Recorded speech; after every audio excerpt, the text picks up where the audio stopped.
সবথেকে বড় কথা যে আমরা তো এখন কেবল উন্নতির পথে এগিয়ে যাচ্ছি, তা আমরা যত বেশি বন্ধুত্বপূর্ণ সম্পর্ক রাখতে পারবো আর যত বেশি আমাদের ব্যবসা বাণিজ্য আদান প্রদান হবে তত বাংলাদেশি লাভবান হবে।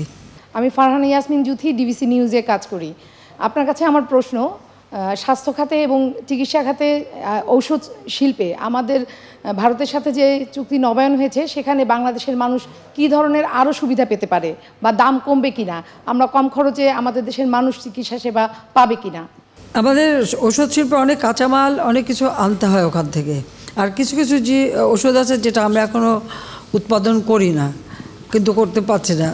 যদিও আমাদের ফার্মাসিউটিক্যাল বা আমাদের ওষুধ শিল্প অনেক উন্নত এবং আমরা পৃথিবীর বিভিন্ন দেশে সেটা রপ্তানিও করি, প্রায় 100-150 দেশে আমরা রপ্তানি করি।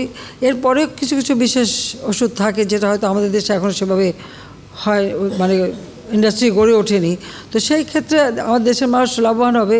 আর আমাদের তো অনেকেই চিকিৎসা নিতে চলে যান বা ভারতে অনেকেই চিকিৎসা নিতে যান, সেজন্য ভিসা সহজ করা সেটাও আমরা করে দিয়েছি।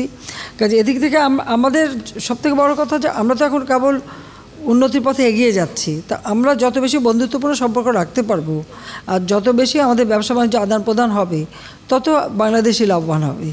নগদের কাছে সব গ্রাহকই প্রিয়, তাই তো সারা দেশে ক্যাশ আউট চার্জ সবচেয়ে কম।